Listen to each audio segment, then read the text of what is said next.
In order to say all members are present. All right, everyone, we'd like to go ahead and call the November 8, 2017 Ascension Parish Planning Commission meeting to order. All members except Mr. Dumas are present. We've already said the Pledge of Allegiance. We'll move along to introduction of staff.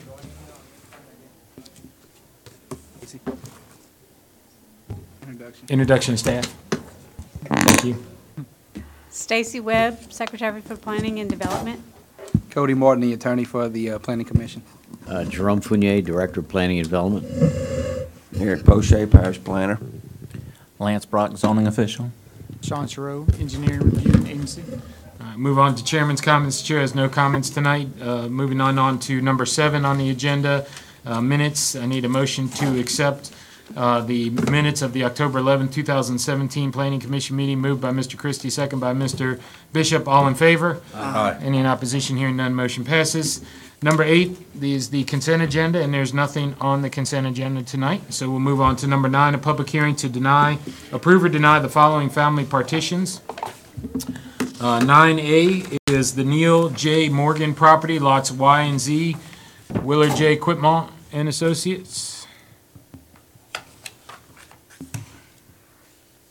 Anyone present on the Neil J. Morgan property, lots Y and Z? I can just tell you about it. Are you the? I'm his brother-in-law. That's all I can tell you. Come on up. What it is he lives. Come forward, please, sir. Speak at the microphone. Steve Broussard, 45340 John Cheats Road. We all live on a 11 or 13 acre block of land back there. My brother-in-law bought a portion of land from Wayne Sheets years ago, and it goes behind what was my father-in-law's house. Now my daughter bought, and what happened was whenever we extended his motorhome shed, we put the extension 9 foot 7 inches onto my brother-in-law's property. So in order for that to be corrected, he had to go into part of the land that he bought from Wayne Sheets for a 10-foot right-of-way. So he went 20 feet to make sure that all of it's clear. So from where Chris and Betty Nielsen's property starts and corners off at my father-in-law's and goes all the way back to Don Hannah's property and goes back, that has all been redone, and Quentin was the one that did it. And so what they have is they have essentially they have a 20-foot section of land on the right side of where my daughter lives, and about 0.67 or acres of land in the back of her house is what they have. I think the issue is trying to get a right-of-way there to get to the other 4-point-something acres of land. And he is planning on holding on to that land, so he is not going to have the entry to that piece of property there. So what he wants to do is have the entry of the property come up by Mike Gautro's house. I think that's the whole issue with all of it. Mike's son, I think, is the one that is looking at buying the property. What's the procedure, staff, with the applicant not being present? Well, I mean, it's presented to us. I can give you comments on it, explain and answer any questions that you want to on it. I don't think there's any rule against somebody not being present, unless Cody has. Yeah, I mean, unless they called us specifically told us to pull it, I think we take action. Okay. Yeah, I mean, we can take action on it, I guess. All right. So, but as far as comments, the comments have been addressed. Everything, according to the regulations, has been met. As the gentleman was saying, there was an encroachment, and in the family petition, they are correcting that encroachment and getting a proper setback on that shed in the back. And the property will be accessed from 2 different servitudes of passage that are already existing. Okay. So it meets the code. All right, we'll go ahead and open a public hearing on this matter. Ms. Stacy, has anyone signed up to speak? Chris Nielsen.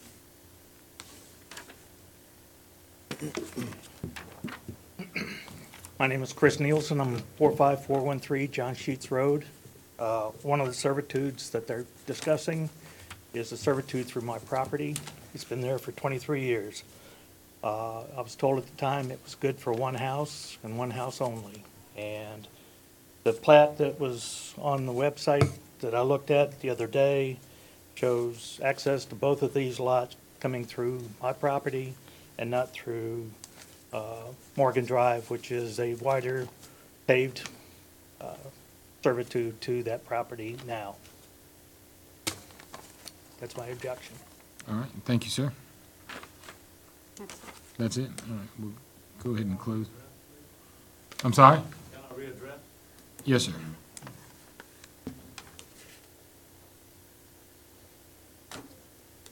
The land on Morgan Drive is not for sale. He's keeping that piece of property, so there is no access to Morgan Drive. I just wanted to make sure you understood that. Going down Morgan Drive is Don Hannah, then Neil's property, then my daughter's property. So there is no interest there. That land is not for sale. The land that's for sale is on the other side. There's no entry there. Is that the Mason Morgan Lot Y? That's the part we're discussing? Yes. Okay. Thank you. Thank you, sir. All right, we'll go ahead and close the public hearing. I've already closed it. Any questions, comments, or a motion by the commission? I move that we approve the family partition. All right, motion by Mr. Bishop to approve, second? Second. Second by Mr. Furman. All in favor? Aye. Any in opposition? Hearing none, the motion passes. The petition is approved. All right, moving on to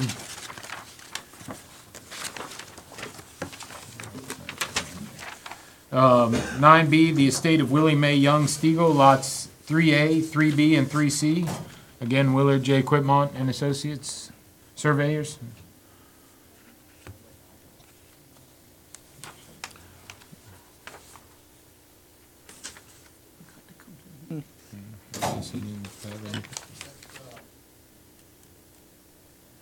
Hold on, sir. Are you the applicant? Yes, sir. Okay, yes, sir. Come forward, please.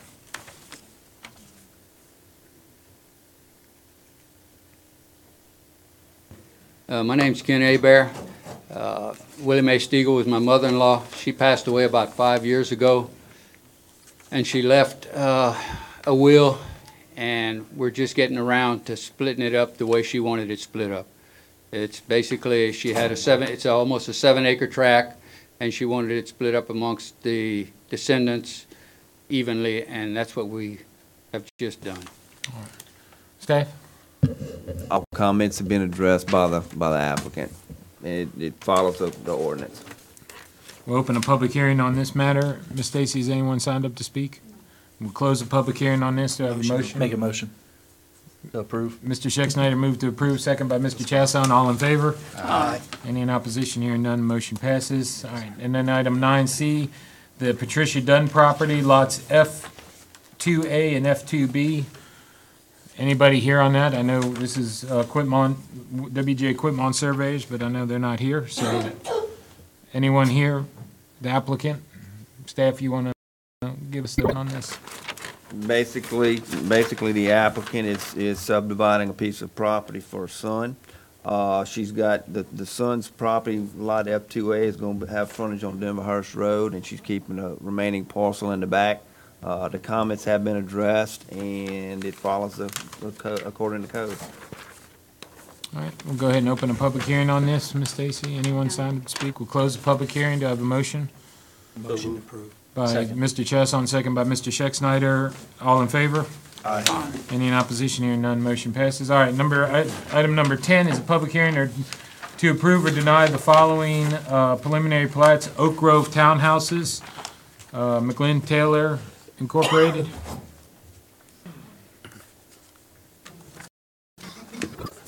Good evening. My name is Ross Bruce with Danton Bruce Development. We're the applicant. I'm here along with my business partner, Brian Danton. Our company is a turnkey real estate development firm that's been in business for 10 years. We have successfully developed single-family subdivisions, townhomes, condominiums, multifamily, commercial office, and retail projects.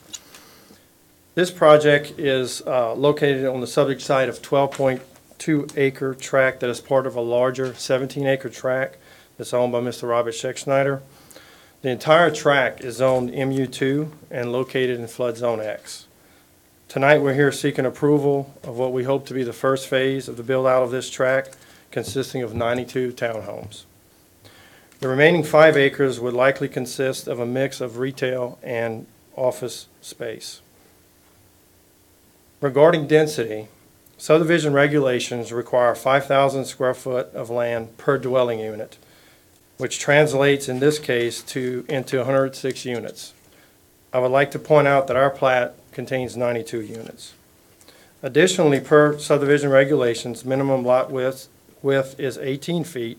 We're proposing minimum lot width of 25 feet. Our lot depth at a minimum will be 100 feet.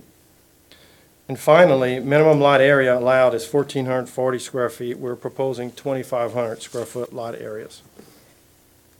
This community will be gated and private with privately maintained streets. Amenities include a walking trail, a pool, and a cabana. There will be a 6-foot to 8-foot perimeter fence encompassing the entire project.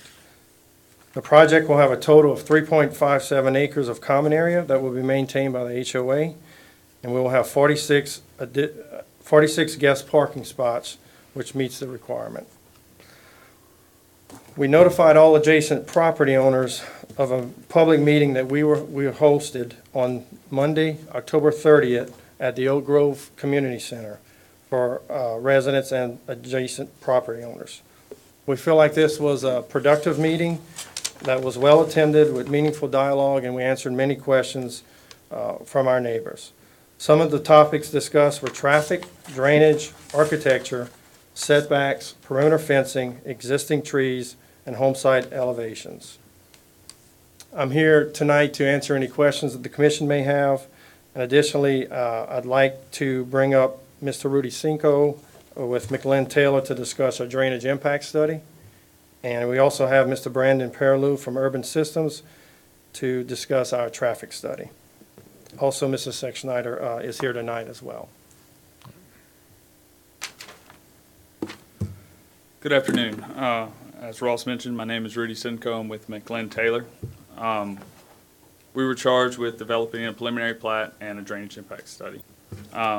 This site is 12 acres. It currently drains to the south via sheet flow and some shallow concentrated flow into an existing lakes of Willow Lake subdivision. From there, it goes south to the roadside ditch of Jefferson Highway, then west across Airline Highway to Bluff Swamp. Through our drainage impact study, through a topographic survey, site inspection data, we established our pre-development conditions. Under post-development, this site will utilize a 3-acre detention pond that will detain the water and let it out at a rate below the existing conditions. Through this public meeting, there were some drainage, the previous public meeting, there were some drainage concerns brought up with the Willow Lake existing lakes. I want to stress that our proposed design is not contingent on those lakes. We're not sending any excess runoff to those lakes. Additionally, this site is not in a flood zone. It's zoned X, so there's not going to be a lot of excess fill to build up this site. All excavation from the proposed detention pond will simply be used to shape the site and drain it according to our proposed construction plans. And I believe that's it, hitting the high points. From there, I'll turn it over to Brandon, talk about the traffic.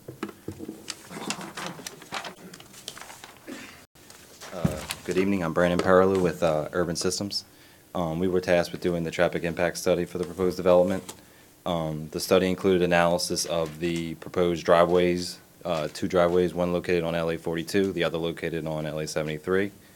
The results of the study and the analysis indicated that there are no recommended improvements on LA 73 or LA 42 based on the proposed development. Do you anticipate that becoming a cut-through from to go from 42 if you're going southbound on 73? Yes, it'll be connected. Oh, gated. It's gated, okay. Okay. Thank you, sir. Thank you. Staff? Staff reviewed the preliminary plat for adherence to the code as well as the townhome subdivision regulations. All comments were addressed as far as the preliminary plat.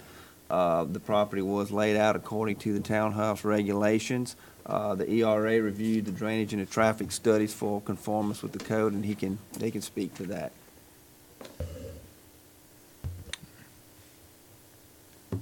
I have, no additional comments, but I can answer any questions. Okay. Should they come up, I'm sure, from the public or planning commission members. We'll go ahead and open public hearing. Ms. Stacy, has anyone signed up? Dennis Stevens. Mr. Stevens? How are you, sir?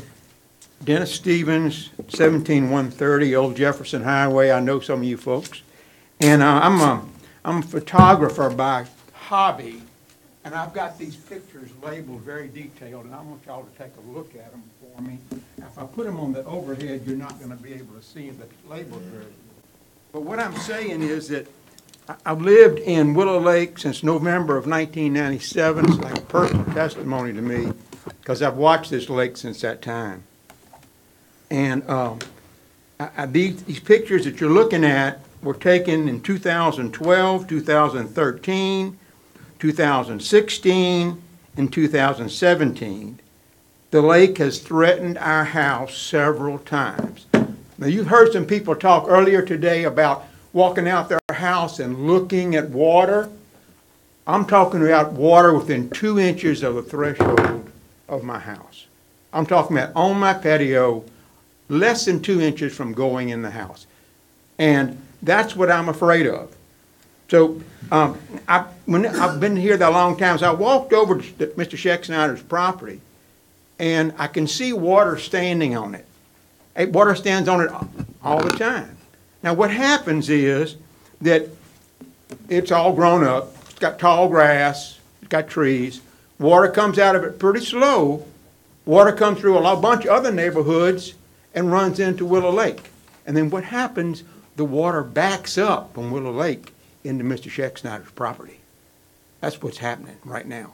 So when you take away that situation, I got a problem. I'm only working with 2 inches to save me. So I'm really concerned, and a lot of people, I'm not the only one in the neighborhood with that problem. So I've also noticed that I've seen overhead pictures of this lake from 1971. This lake has been here practically forever. It's almost a natural drain. And the property from Mr. Scheck-Snyder's flows into here. Now, we went to this hearing at Oak Grove Community Center, and I heard Mr. Robert Scheck-Snyder talk about he used to cut hay out there. One man was concerned because the ditch behind his house, his yard drained into a ditch that was on Mr. Scheck-Snyder's property. And the developer said they were going to be putting a drain there. But I heard Mr. Scheck-Snyder say that property he had filled it in a whole lot, but it was principally a bowl. So that bowl is going away. Now, I know what I'm trying to say is that it's got a lot of people in Willow Lake subdivision that's real concerned. And I think... Finish up, please, sir. Okay. I think that the parish and the developers need to make some corrections in the draining of Willow Lake before you approve this building. Because once it's approved, it's going, and I'm not sure we're going to get those improvements done. I'll be honest with you. And I don't have any room for error. I got 2 inches. I'm sorry. That's it. Thank you, sir. Appreciate you. Richard, email.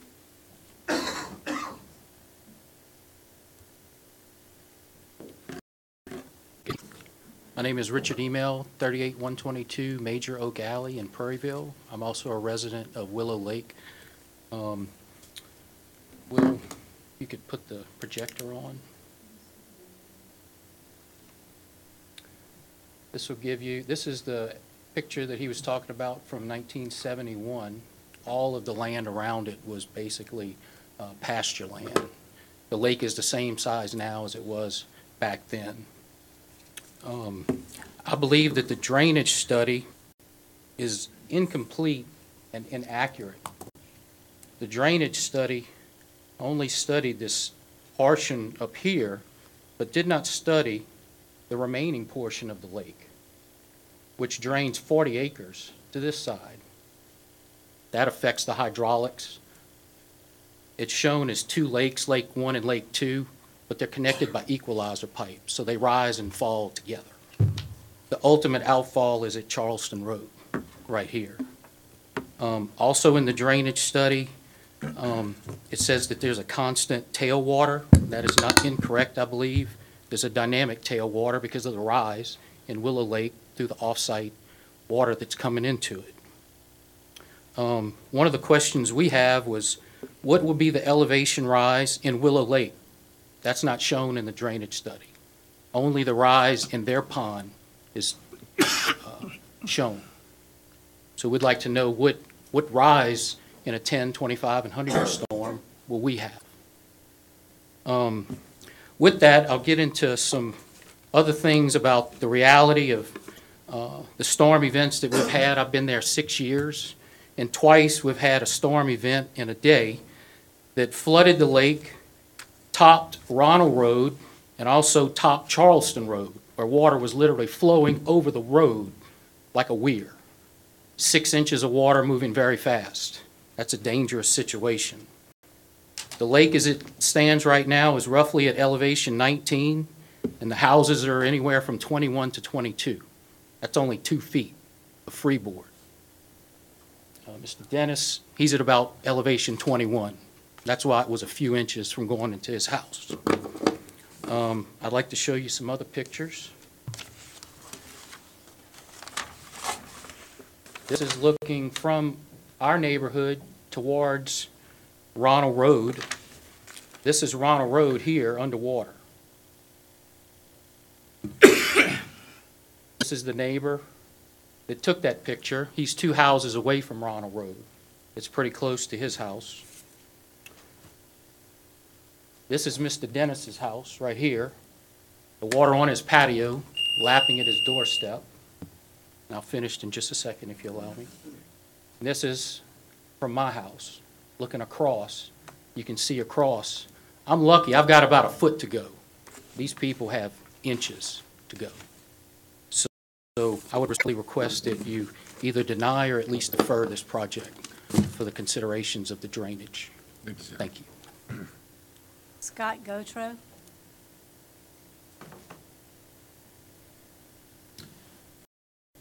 Gotro. I live on 17493 Karen Drive in Meadow Ridge. And I want to speak to the traffic conditions on 42. Here lately, I've seen a lot of pedestrians on Highway 42, a small road with no sidewalks.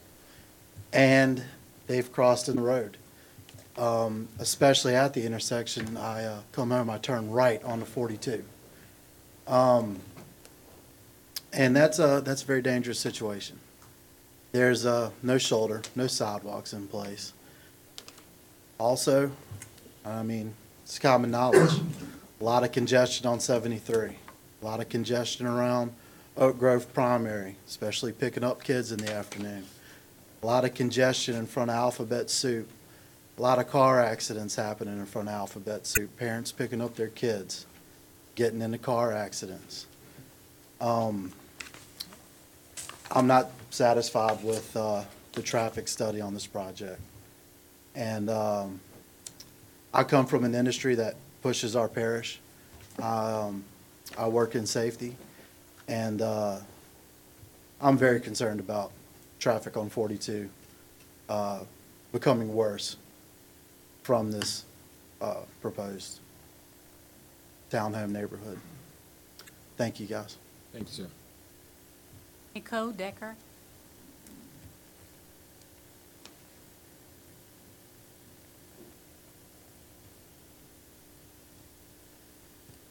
Good evening. My name is Nicole Decker. I reside at 17211 North Lake Drive. As you have heard tonight with the rezoning request of Highway 44 Loosemore, the residents of Ascension have valid concerns that there are many developments going up haphazardly, which shows that Ascension Parish and developers are not doing enough research to plan properly and efficiently. It is time to pump the brakes and work on developments that are already in progress, correct traffic infrastructure issues in our area on Highway 42, 73, and 44, and provide improved drainage plans due to recent flooding events that have wreaked havoc on our schools and neighborhoods. Highway 42 and 73 have vehicular accidents regularly. I request you to pull an accident report for a month's time before you add more cars to these busy roads due to additional developments. We would like to see a true traffic study done on a Friday at 5 p.m. when school is in session before you put up a new development on an already congested intersection of Jefferson and 42. These highways at 42 and 73 have heavy traffic congestion at multiple times a day. We are concerned for our buses to have timely pickups and drop-off with the developments continuously going up. Up-to-date drainage studies need to be done due to the recent flooding events. I guarantee you wholeheartedly that if something is not done, more homes will flood. The drainage issues we feel are just not properly addressed for our parish. We thank you for allowing this public forum to voice our concerns for our home, Ascension Parish. Stephen Decker.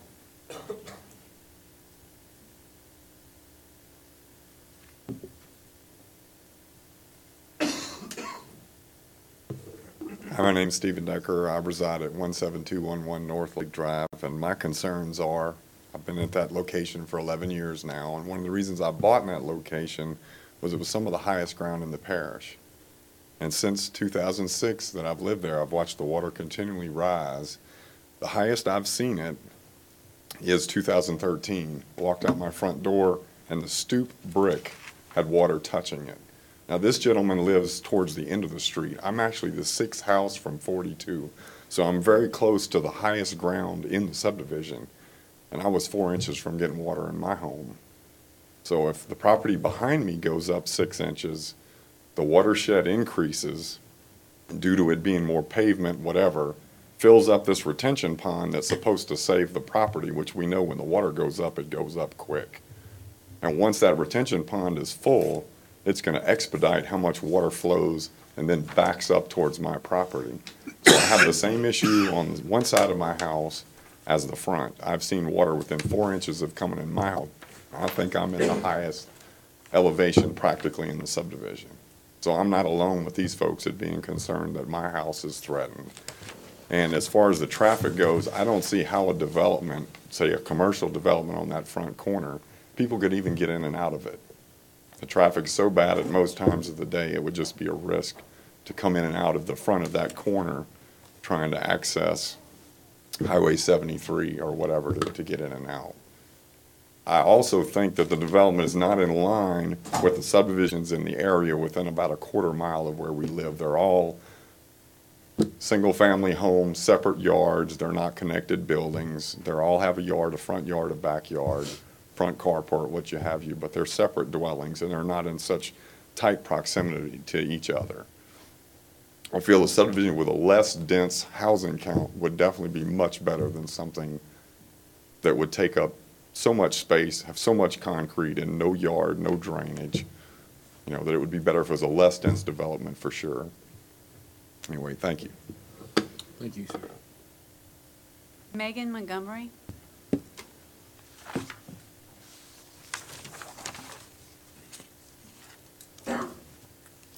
Good evening and thank you.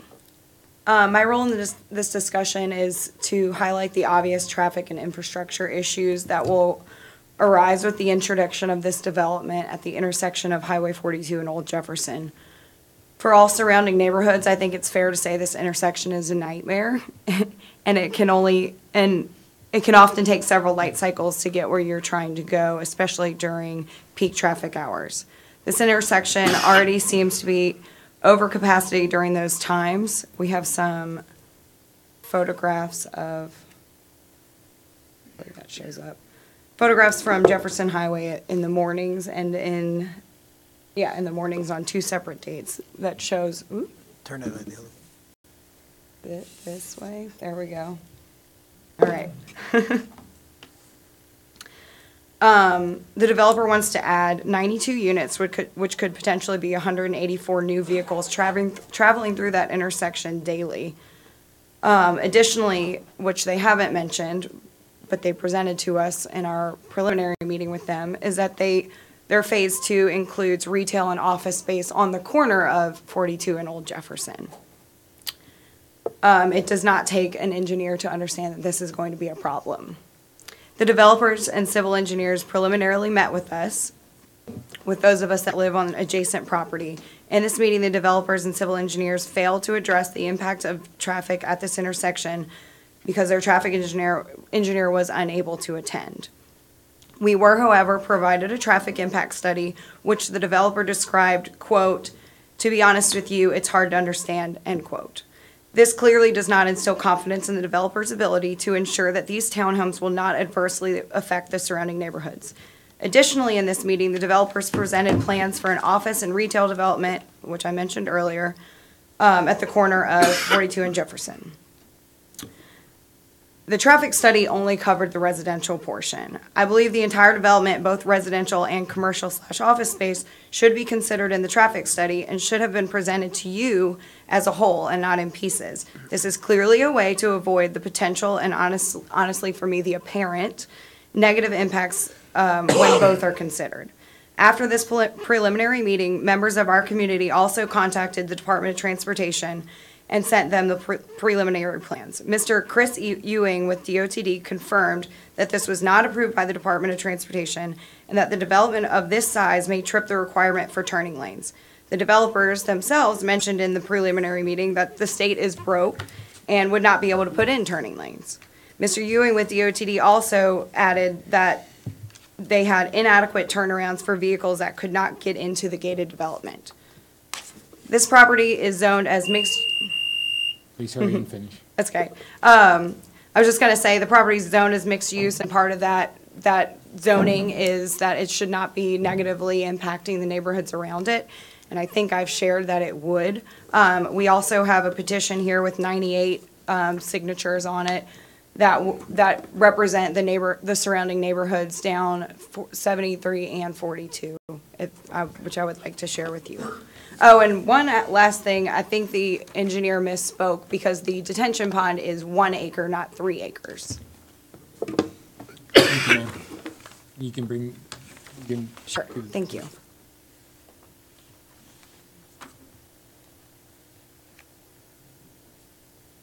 Pamela Stacks.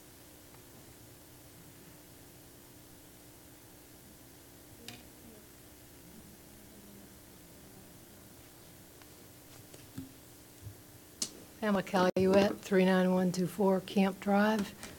I pretty much agree with what everyone else has said. My concern for the whole project development is the attention to detail these guys have not done real well with from what I can tell. I'm looking at the preliminary plat. The date on it is August the 16th, 2007. Now, that may be correct. I don't know. I couldn't find anything newer, so I'm assuming that they've really been doing, that this is from 10 years ago. If not, that's incorrect. But I do know that where they list drainage, I think they've got their facts confused. This preliminary plat says Bluff Swamp to New River to the Mississippi.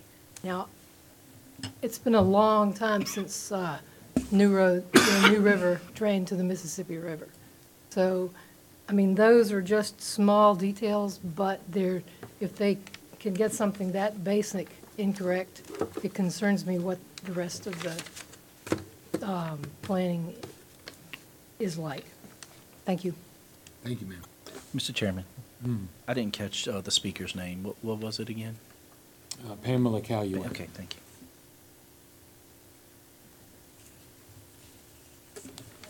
That's it. All right, we'll go ahead and close the public hearing on this. I would ask that, yes, sir, I'll print those into the record.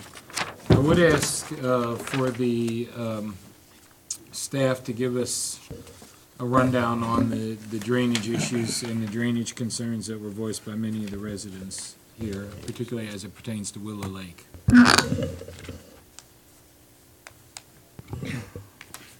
I'm going to like to start the first thing with the traffic.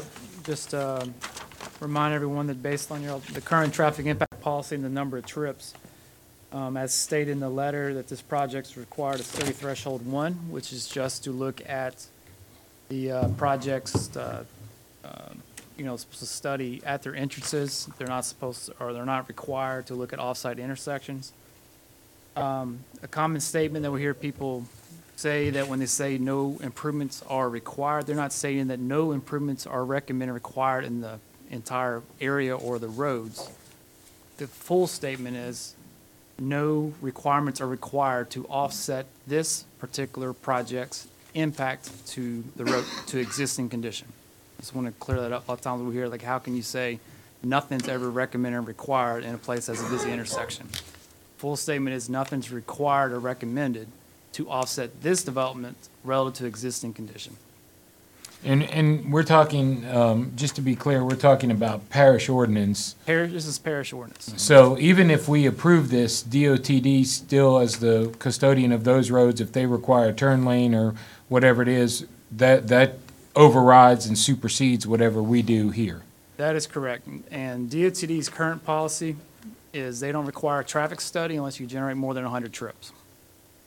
Okay. So this project generates 56 peak hours, so I don't know, I mean, the consultants are the ones that would coordinate with DOTD, but typically you go to DOTD, if you show them you have less than 100, they don't require a traffic study. But they do look at turning movements, driveway permits, but not a required traffic study. So even DOTD wouldn't look at this project and require a study. But just to be clear, for our purposes, we're not DOTD. Yeah. They have to get approval from DOTD and from us. Correct. And we don't consider, we consider what parish ordinance is, not what DOTD policy is. You're correct. Just like many other permits, wetland permits, core permits, DEQ. pipeline servitude agreements, DEQ, there's many other things that the applicant's required to get. Okay. The drainage, unless the Plan Commission, do you have any specific questions about? Well, I would just traffic? like to hear, I don't have any, my questions go more towards drainage and whether or not the drainage impact study shows any adverse effect to Willow Lake subdivision, as is feared by these residents who see the rising water. Okay. The consultant can speak to greater detail, but in summary, the study itself, the point of analysis of saying we're not sending more water from our property than what is existing was at their south property line, which everyone I think pretty much agrees that this property does drain into Willow Lake. Based on the lake's, I guess the location, the consultant chose to use in their analysis of the lake, we call a constant tailwater elevation. They chose a pretty conservative one. It's just one way to not allow your model to account for any detention, which I've heard some of the homeowners say this, it's not really a detention pond, it's more of a water feature. So when they chose that way, they're not, sometimes you can connect an existing pond and borrow from that pond detention rather than you taking care of your own. The way that they chose to model it is just to handle their detention requirements on site and then make sure they're not sending more water downstream. Some of the comments we heard about questioning the drainage acreage downstream or the lack of analysis of the Willow Lake. The way the study was presented, that extra information was more of, I would say, is additional information to try to describe downstream, but it wasn't necessary to analyze this particular development. So I heard one comment about the question of the drainage acreage, and to me, the consultant started to describe some additional features downstream to describe the area, but is never used as a part of the analysis of the, and not necessary as a part of the analysis of this watershed. So this drainage study is consistent with your drainage study policy, that it shows that the water that leaves this property is no greater than the amount of water and is there in existing condition. So post-development is going to come off at the same rate and in the same quantity as it does currently? That is correct. And you're confident that the drainage study is within the acceptable parameters? Yes, at this stage, as you can see in our summary of our letter and some of our comments, that we still continue to look at these things in greater detail during construction plan times. You can imagine there'd be a drainage study that promises a 1 acre, 3 acre, 2 acre, but until you start seeing the plans, they got to match the drainage study. Typically, some of the engineers firms, they get more detailed survey information. When they're designing these plans, you start looking at it in greater detail also. We had a comment in here. Excuse me, I believe it was comment number 1 on the drainage study. The thing in the parentheses, it states that the ERA will continue to review the sensitivity of the existing culverts with the consultant during the detailed design phase of this project when finalizing the size of the pond control pipe. That's a very important thing for us to look at, because the way this property drains, we believe whatever is there, that existing 18-inch pipe, maybe the pipe overflows. We heard from some people that when the lake fills up at Willow Lake, it backs onto this property. We're going to make sure whatever is there now, it is acting as a control connectivity structure, that we don't take that away or take that connection away. And so that's why we made that statement. I believe the consultant acknowledged that that is an important thing that we didn't make sure we look at during construction plan time should this project be approved to go to the next step. Any questions, comments, or a motion by the commission? No comment. Regarding the retention pond, there was a challenge as to the size. I'm not sure where the speaker got the 1 acre from, but could you address that? What is the size of the retention pond? Yeah, he misspoke indeed. The whole, the preliminary plat shows 3 acres, which is the entire tract that contains the detention pond. The actual detention pond itself is 1 acre. She is correct. Okay, well, good. One of the questions that one of the speakers did bring up is obviously attention to detail. One thing I did notice in reference to what she said, the 8/16/07, that is for the DFIRM maps. That's for the FEMA floodplain elevation certificate. That date, that's what that is for.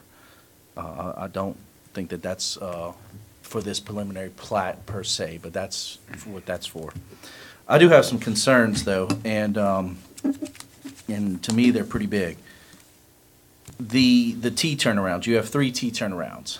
To me, what that says is if you have a school bus or a garbage truck that goes to your subdivision, which you will probably have children and you will probably have garbage pickup, fire engines, fire engines, ambulances, anything of that sort.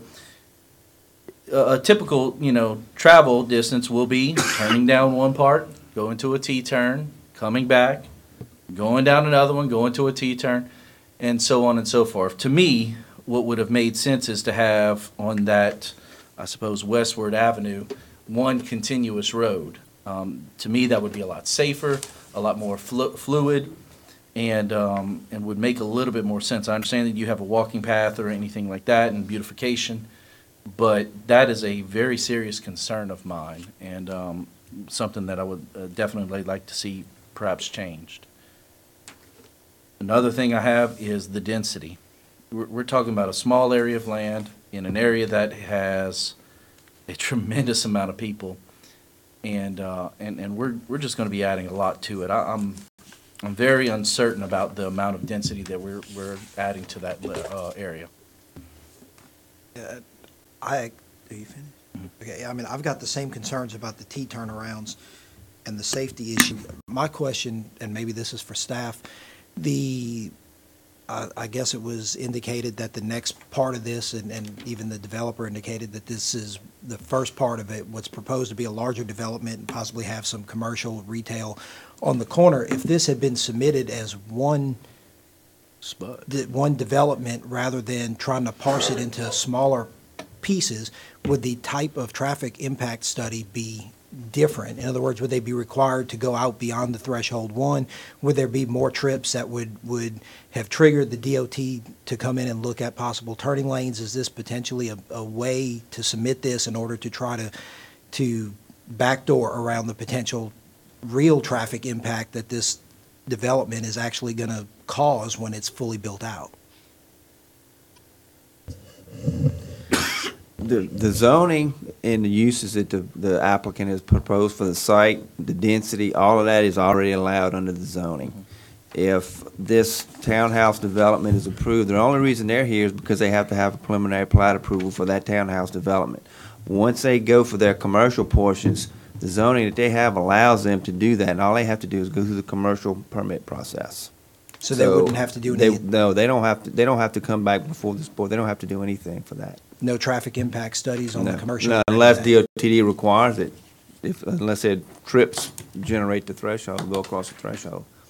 But if it were submitted as one plan, would there be a difference in what would be required versus what they're doing now? Well, I mean, if they were to submit it as one plan, then yes, it would be a combination of everything. But I don't think they're trying to circumvent everything. I think they're just following the ordinances based on the allowable zoning.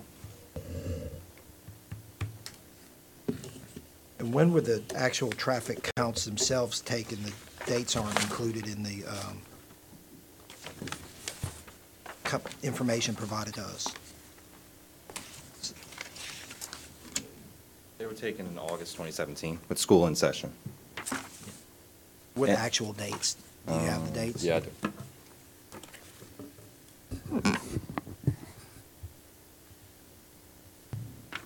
8/22, so August 22nd.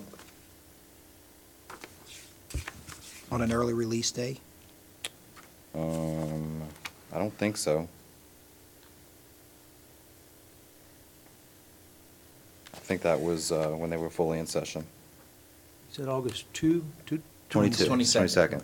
Oh, on the 22nd. What other dates? I think that was it. I'm double checking. Yeah, August 22nd. So they're only required to take traffic counts on one day for these studies? Yes, typically it's supposed to be you can correct me if I'm wrong, but usually it's like a Tuesdays and Thursdays. We're trying a day that best represents as a snapshot what's going on in the parish at that time. Correct. So there's a festival or event or school's not in session, or that's why they're not done during summer for that reason. They're trying to do the best at that time to represent what's going on. And correct. a project like this, when they took the counts and stuff, isn't as important to the study because remember they're only analyzing their entrances and exit. Their locations coming to the road. They're not analyzing adjacent intersections to where you're trying to have a true baseline of how bad or how good traffic is, well, most of it's bad, traffic is at that time, and then see what their relative impact is. So if there was a concern about exact day or school in session or partial release for this type of analysis, threshold one, it's not as important as if we were looking at a threshold 2s and 3s. Analyzing a system of a traffic network. And what about the turnaround at the entrances? I think there was some testimony or concern about somebody from DOTD saying that the turnarounds weren't big enough or proper. If you question me, I don't have a copy of any of that correspondence from DOTD, but typically when they go and get driveway permits, those types of things are looked at. Sometimes they might request turning movements to make sure the medians are pulled back.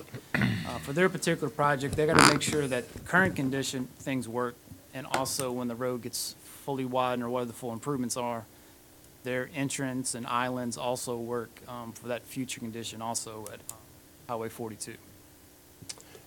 We met with DOTD prior to this application, and we understand that we will be required to submit a driveway permit, as all projects that access state highways are required to do. We were preliminary indication that we will get a full access permit on Highway 73 and a right-in, right-out only on Highway 42, and that no additional improvements would be required, straight from DOTD. And then what about, while you're, oh, you sat down already, but. I'm sorry. Wade's comments about the 3 T intersections, I mean, would you be open to changing those to cul-de-sacs or connecting those or doing something to alleviate that safety hazard? Yes, of course. I think we'd be, we open to looking at it. It's my understanding that these T turnarounds, and perhaps Mr. Jerome or one of the staff members this did come up in our pre-application meetings, and it was our understanding that this met ordinance of the parish, and this was the preferred approach to take. However, if that has changed or someone feels differently, we'd be happy to look at it. I don't believe it's been the preferred approach for a little while. We would prefer, sometimes it's more of a cul-de-sac. But I think what Mr. Chasson was trying to reflect of what I was asking is, would there be a possibility of connecting all 3 of those on that south part, or that, I guess it's the northern part? In other words, instead of 3 Ts, would you have one continuous road?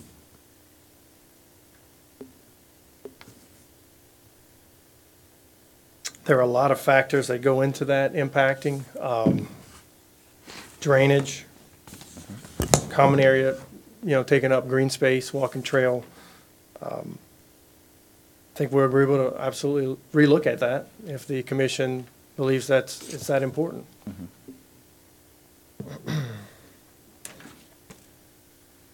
And I know that's been an issue with Julio in the past too, the T intersections, because of the safety issue. Do we have a motion on this? I move that we approve. I have a motion by Mr. Bishop. Second?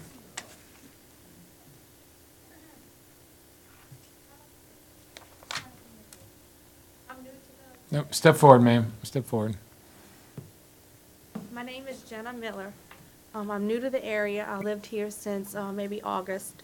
My son here went unresponsive on September 21st. And I'm a nurse in the ER. My knowledge of everything went out the window because he was my son. And it took forever for EMS to get to my house, that I took matters into my own hands, got into my car, and had to meet EMS somewhere because they couldn't get to my house. You guys have so much going on around this town coming up so fast that you're going to drive people out. And the area is really nice. That's why I came here. I came from Gramercy. I don't know if you're familiar with it, St. James. I came for the schools. My little girl goes to St. John. The buses are on 2 wheels every day trying to get there, to get those kids there for 7:45. And if y'all keep adding things, I mean, really, my son almost died. So I really think y'all need to consider how fast y'all coming up with things, because other kids or other elderly, whoever, you're affecting not only all this drainage and all that other stuff, but you're affecting, like, people getting help. It's hard to get home. I mean, no matter where you're at, wherever you add things at, it's going to affect everything as a whole. So I think I really need to consider it. Thank you, ma'am. All right. We have a motion on the table to approve the preliminary plat as submitted. Do I have a second on that motion?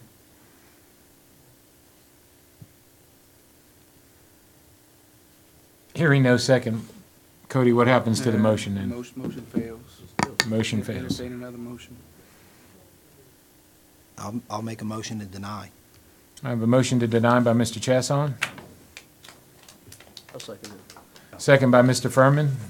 All in favor? Before y'all take a Mr. Chairman. vote, state statute requires that if you're going to deny it, you got to list your reasons. Right. So Well, just make sure y'all go through that process. I'm going to call for the vote, and then we'll... That's fine, I just didn't want y'all to vote and move Yeah. on.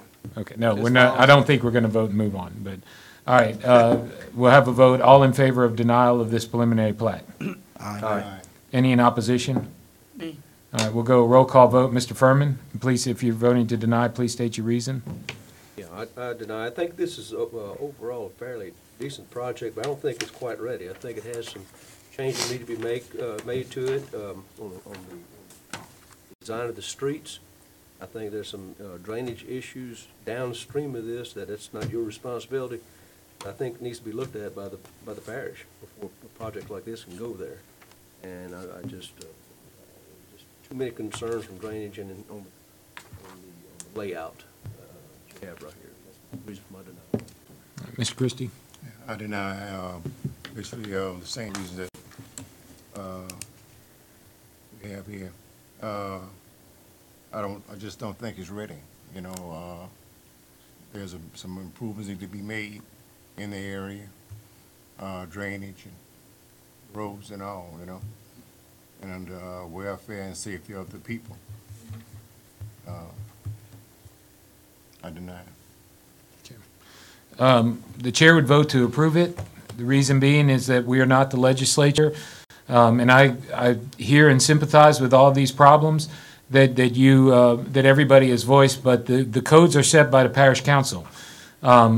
Traffic is not a new issue, drainage is not a new issue, and yet the council does not do anything to change the law on it, and that's what we're bound by. I'm not a big fan of the hammerhead turnarounds, but again, that's permitted by law. There was no motion. I would have voted to approve a motion to make that a street, approve it making that a street in the back, but that motion never came up. As it is, if it meets the legal requirements, I think we're bound to approve it, and therefore the chair would vote to approve. Mr. Bishop? Well, I did vote to approve it, and I would just mirror the chairman's comments. Mr. Chasson? I vote to deny based on the health, safety, and welfare of the community and the issues presented by this subdivision, that hammerhead turnarounds being one particular safety issue. I know the traffic in that area is particularly bad, and I've just got some issues, I believe, on the traffic impact study. That was an early release day for some of the schools in the parish. I know so I'm not concerned that the traffic impact study analysis is accurate. Also with the drainage, I believe there was some information presented by some of the speakers about some competing drainage issues downstream and the way this would affect that in regards to Willow Lake. I can't remember the gentleman's name, but the guy with the Ferris Engineering shirt, I believe, presented some... Richard Email. Thank you. Mr. Email presented some particularly compelling issues with regards to the drainage issue that I don't think were addressed, and I think even engineering had some issues that they said potentially with regards to the 18-inch pipe under drainage study number 1, and I know they said they'd be closely monitoring it during the design phase, but just seems like that's something that needs to be ironed out ahead of time to make sure we don't get halfway into something and then encounter a problem we can't fix. So for all of those health, safety, welfare reasons, I would vote to deny. Mr. Schexnayder. At this moment, I'm going to vote to deny. I'm going to state that for the health, safety, and welfare of the community, that is my predominant reason. Specifically being, I understand the T turnarounds, while they do meet ordinance, I believe that they could be improved, and I do believe that the developer would be inclined as to make that change at any time. I feel that the density in this area makes it inappropriate at this time. Therefore, I want to reiterate to the developer, this is more of a at this time. I would highly recommend, if you want to look at this at another time, whenever we have done some other infrastructure improvements, feel free to bring this back again and maybe we can look at it better. But I'm saying no at another till another time. All right. Count is 5-2 on denial of the major subdivision plat, so the motion to deny carries. Moving on to item number 10B, the cottages at Savannah Row. Quality engineering and surveying, Mr. Murphy. Ladies and gentlemen, I'd ask if you're going to comment on this, please take it outside as we still have business before the commission. Mr. Chairman, just 1 second, let them clear out, please, sir.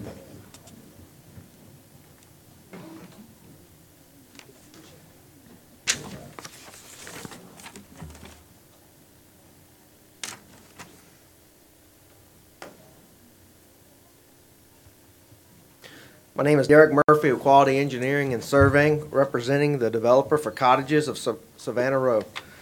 This is a 17.6 acre site with 52 lots extending between Joe Saverio Road and Ballpark Road. It's actually going to be off of Glenn Williams Road, which is off of Joe Saverio as well. We have met all the criteria. As far as the parish is concerned, we are asking for 2 waivers in this particular case. One is reduction of a 20-foot front building line to a 15-foot front building line. The reason is because the type of product that the client actually wants to build there. He's trying to create a certain streetscape where we try to get the houses a little bit closer to the road, and on the backside leave hopefully the wooded tree lines for buffers. Also, we're asking for a roadway waiver. The developer wants to put in a type of paver system. That's why the actual subdivision is private, because of course DPW doesn't want to maintain a paver system. I have some pictures if y'all are interested in seeing that. It's a paver system that's actually being used in other areas, and it's more for aesthetics, just trying to be something different, something above the status quo. At one time, the only outstanding item was the fact to make where this subdivision is going to connect and Glenn Williams make it basically a 3-way stop. We've gotten approval on November 2nd. We received an email from DPW allowing us to make that an all-stop, which is going to handle the site distance issue that was brought up during the traffic study. So that takes care of the site distance issue. This particular property is 95% outside the floodplain. The only portion that's inside the floodplain is right next to the tributary of Henderson Bayou. And Henderson Bayou, this tributary goes from north and south and bisects the property. The developer has chosen to go across that tributary just so you have access, dual access, out of Ballpark and Glenn Williams Road, just to have, just make sure from a safety standpoint, have that connection. The natural ground out here ranges from 15 right at the tributary to 18, most of the sites between 17 and 18, with the base flood being at 16. And running our HEC-RAS models with our drainage impact study shows that the 100-year in that tributary right there is about 15.5, with the 25-year being about 14.8. So you can see that ditch during the 25-year storm or the tributary actually does fill up. And the ERA did ask us to look at the culverts upstream and downstream, and then size our culverts per se to basically maintain that we're not increasing the water surface at all within this channel. This was a threshold 1 traffic study as well. It has have 2 exits. It does distribute. The counts were taken in early September, and again, we have met all the criteria for traffic, drainage, and the preliminary plat, with the exception of those 2 waivers that we're asking for tonight. If the commission does not want to grant the waiver for the road, we can go back to our standard roadway section, and look at doing that. However, we think that this would be a little bit above the status quo that's being built here today. Can you show the picture of the? Sure. Sorry, I didn't figure while he was up.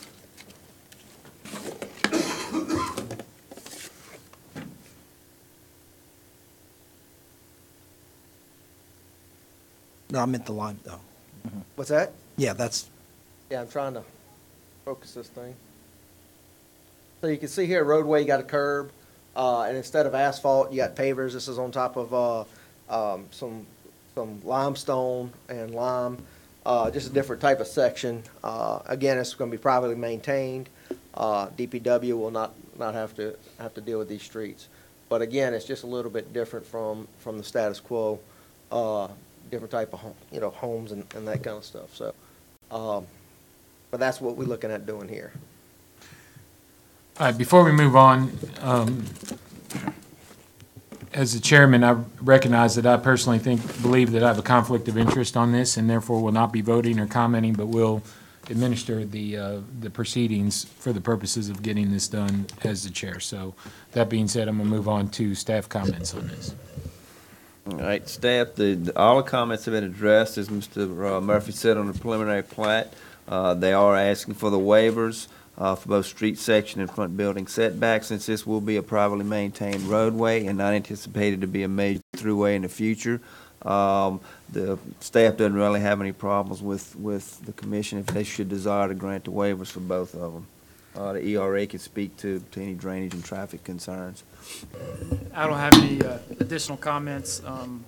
Mr. Murphy pretty much summarized everything that's in this letter, but obviously if you have questions or additional, I'll be here to answer them for you. Open the public hearing, Ms. Stacy. Is anybody signed up to speak? Travis Joyner. Mr. Joyner? How you doing, gentlemen? I'm Travis Joyner. I own a barbershop and reside at 41465 Merritt Evans Road. I have three main concerns. One is drainage. I have pictures of this past Wednesday's storm, 2-hour storm, of the drainage from the bayou of Henderson Bayou and my property. One, the drainage on Merritt Evans is improper. You can't drain like this. You can't. Stops here and backs up on my property. If you put this neighborhood, this subdivision behind my house,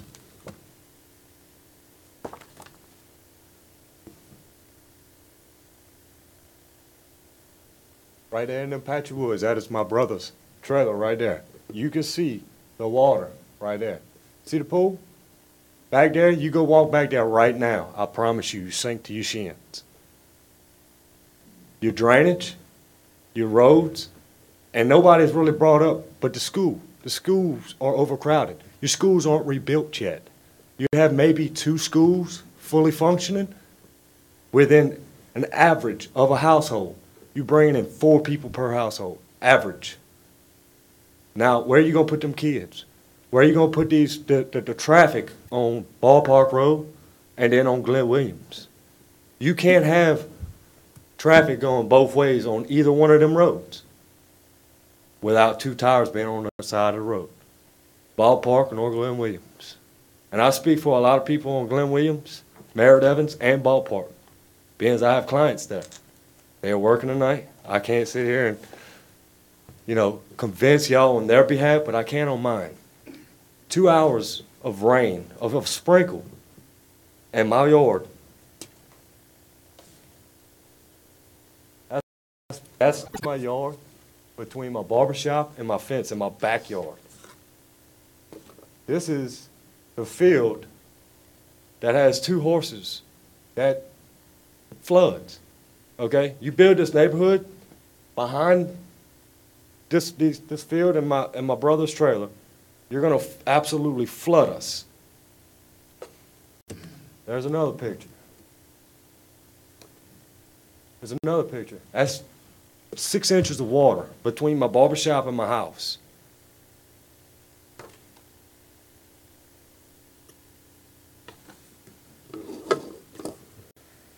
Give me 1 second.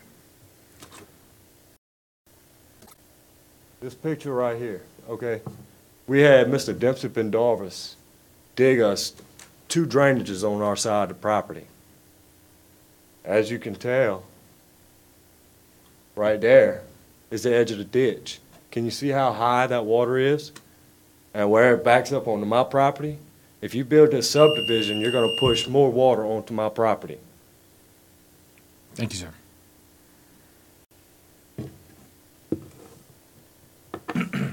Dodie Demery. Mr. Demery?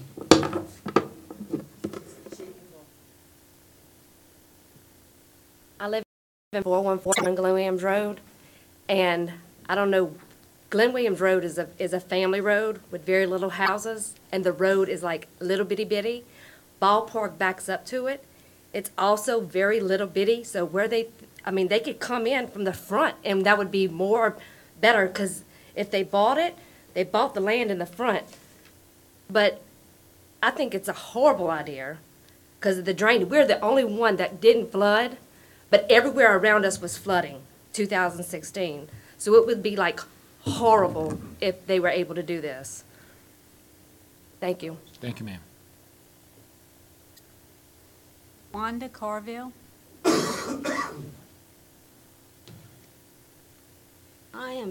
I'm very curious of how can you have 17 acres and put 52 homes? How is that? Is that law? Can you put a house on what? I'm just asking. Because I used to own a trailer park, and I was turned down for expansion, okay? Because you can only put, what, 2 trailers per 1 acre? But you can put 52 homes on 17 acres? I don't understand. Seriously. That was my family road, Glenn Williams. Still is. Still is. And the next door was all, I would say, wetland. Because on the other side is wetland. And we have a canal in the back that our land goes up to before the ballpark, you know, where they practice the ballpark and all like that. That right there has not been, I would say, cleaned out in quite a while. But thank y'all. Thank you, ma'am. Couple photos of the bayou, how high it is, pension pond, that just on both sides. If you put two ponds on both sides of this bayou, it's gonna flood Miss Janet Puratt, who did not flood in 2016. Thank you, sir. Thank you. This neighborhood. Sir, you've had your opportunity to speak. We're trying to move on and let everybody else have a chance to speak. Is anybody else signed up? Jason Joyner? Anybody else, Miss Stacy? Yes, sir. Did you sign up, sir? No, sir, I did not. Let me see if anybody else signed up first. Teresa Hand? Teresa Hand? Does not appear Miss Hand is here. Gary Hand? Mr. Gary Hand? Does not appear Mr. Hand is here. All right, sir, come forward, please. State your name, please. My name is Michael Semino. Live at 41415 Glenn Williams Road. Ms. Wanda and Dodie, my neighbors. I first time at this kind of meeting, and I apologize if it's incorrect or anything that I say or do, but I don't, like Dodie said, I don't understand why, if they own or bought that property, they have it all the way to Roddy Road. Why come down our little street? I live directly across the street from Mr. Glenn Williams, the road that was named after him. And I don't understand it. I'm just trying to get some answers. Thank you for your time. Thank you, sir. Anybody else signed up to speak? We'll close the public hearing on this. Any questions or comments from the commission? Yeah.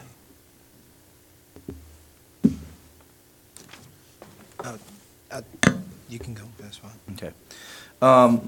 Few things I want to address. We had a question by Ms. Tanya. Ms. Tanya, the ordinance reads that they can have up to 3 houses per acre. At 17.6 acres, that roughly comes out to 52.8 houses, which at 52, they meet ordinance. I just wanted to give you that information. I know that it's... How can that be a trailer park? That is a different zone. So.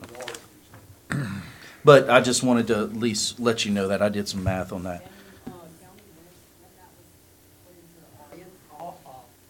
I can't give you that off the top of my head, but I can look into that for you if you'd like. That would be awesome. Yes, ma'am. I mean, a few houses, we don't care, but 52? Mr. Murphy, I had some of the questions I kind of had. I noticed that we have a sewer treatment plant basically in the middle of the property. Is that the best location for it? Should we, end up tying in to other places? Well, in this particular case, DEQ has been really active in tertiary type treatment or secondary treatment. So one of the things we want to make sure of is anytime we can, we want to discharge into the pond and before we discharge anywhere else to help further treat that. I know they say that coming out of the plant is absolutely perfect, but that tertiary type treatment keeps those TMDLs down. So any chance that we get, we want to make sure that we try to take it one step further, either through a pond, some kind of vegetated swell, or just one more step. And that seems to be the direction that DEQ is liking to go. And so that's the purpose of where it is. And a lot of times, in this particular case, Sean or somebody would require a dry force main if they think that there's going to be something in the area coming in, or during the discussion happens that way. This particular case, it's right there, really, just to go into the pond and get out of the bayou. So for long-term purposes, it wouldn't be more advantageous for the parish or for the developer to have it for instance, in the area marked A, that's along Rowdy Road, Joseph Area Road, for future connectivity? Wouldn't that be a little bit more advantageous for us? Well, just so you understand, I think A is actually not part of the calculations as Okay. far as 17. It's owned by the developer, but not part of the development? Correct. Okay. My next question is, I see we have, looks like a private servitude in the center. Is that going up north for what reason? Well, that 50-foot private servitude, just connectivity that we require to have some kind of connection to Mhm. the north, that's what that's for. That's Okay. it. So if they had somebody who was trying to purchase the land up north, that would be for possible future connectivity? Yeah. Okay. Is that a requirement that has been, is that something that's been suggested? Or is that something that y'all are looking at down the line? I think Jerome might be better at Well, answering.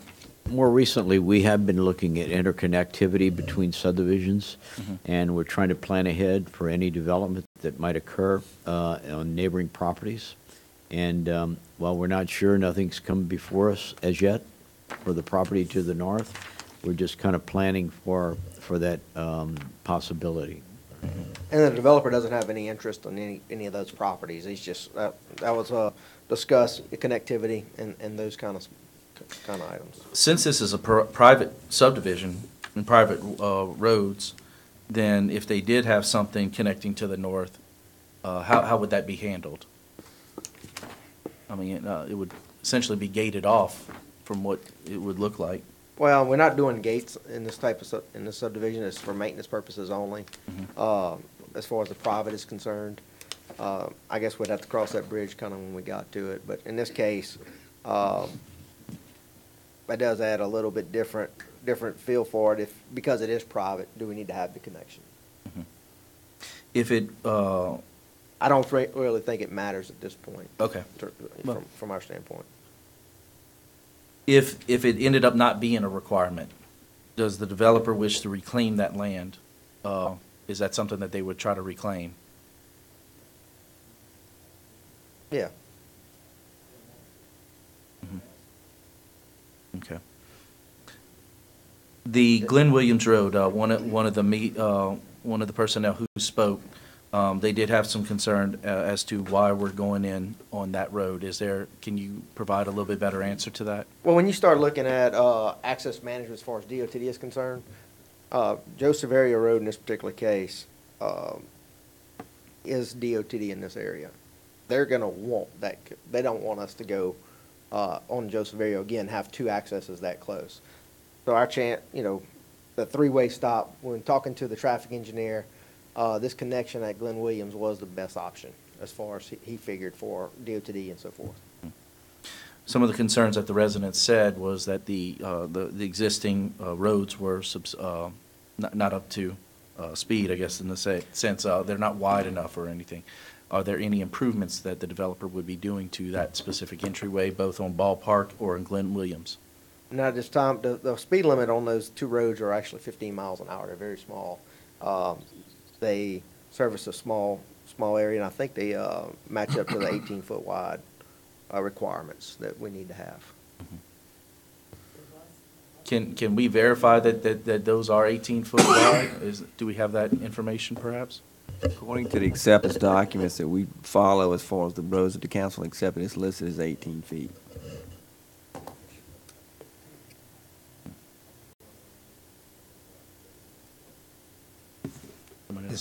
Is it like Henry, where it's supposed to be 18 feet, but it's like 12 because half the road is in the ditch?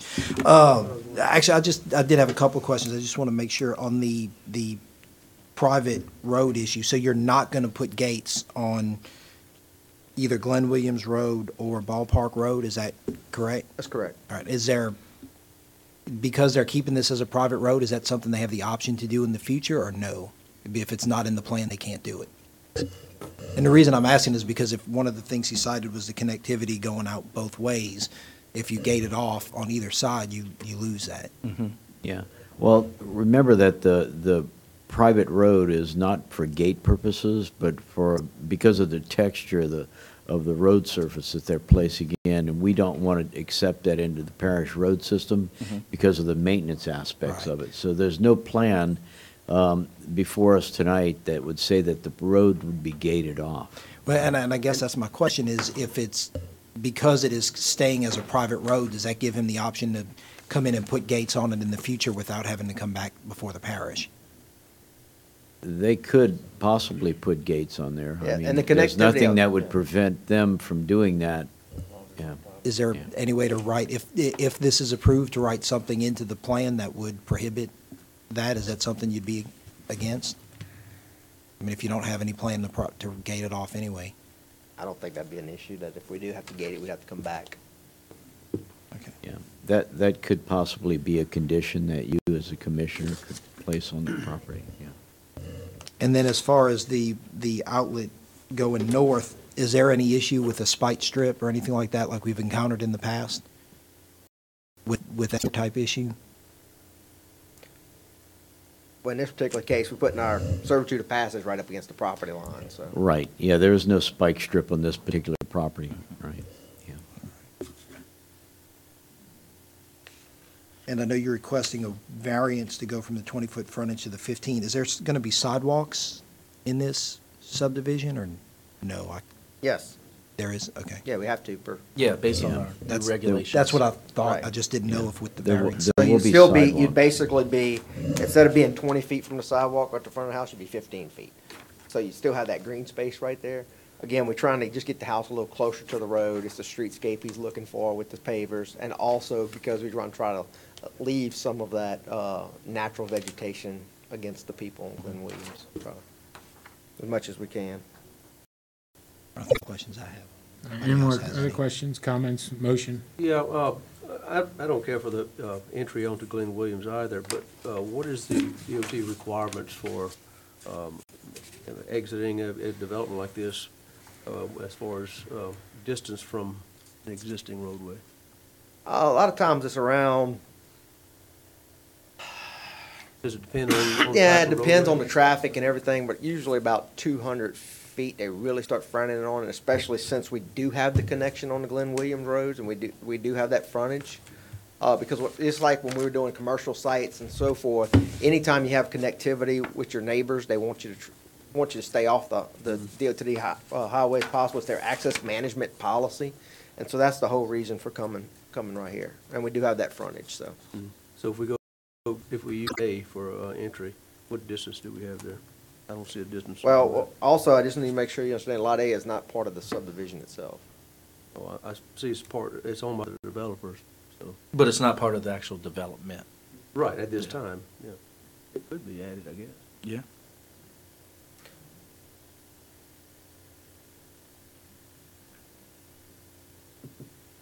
All right, any other questions, or do I have a motion?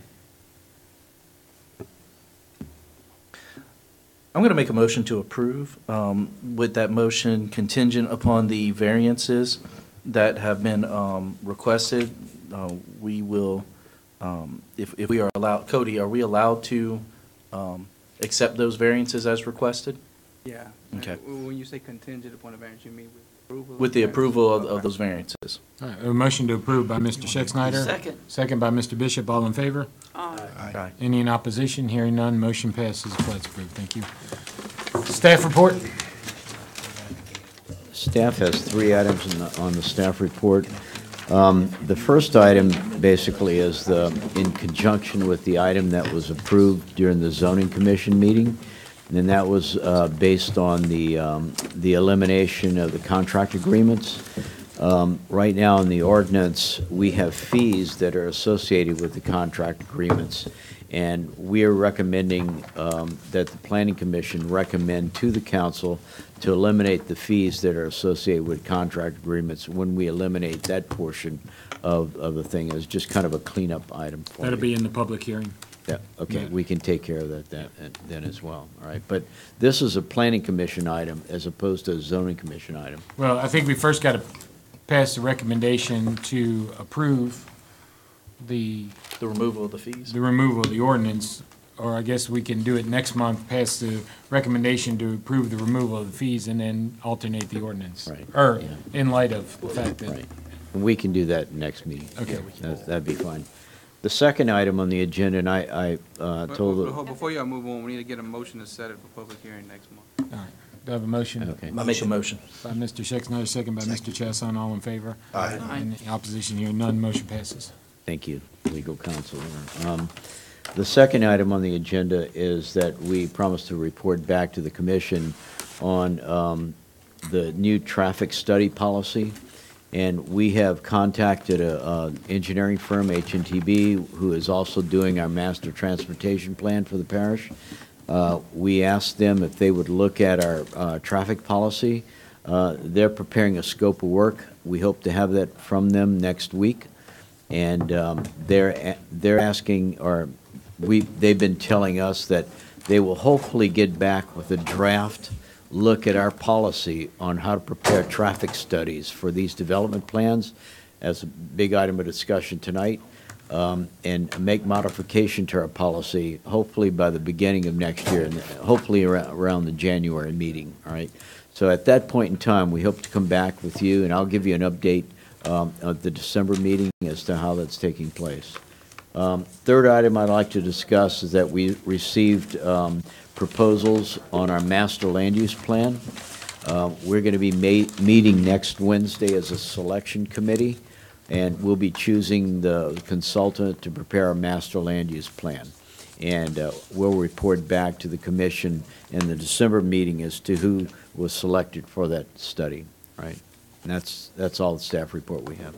Engineering staff? No report this evening. All right. Before we adjourn, I want to clarify the record on the Oak Grove Townhouse votes. I think I said the vote was 5-2 in favor of denial. It was actually 4-2. I don't know if I said that correctly or not, but there were 6 votes, Furman, Christie, Chasson, and Schexnayder to deny, Pryor and Bishop to approve. So it was a 4-2 motion, or 4-2 vote to carry the motion to deny. So I just want to make sure the record's clear on that. All right, motion to adjourn? Motion. Meeting is adjourned. Thank you all for coming.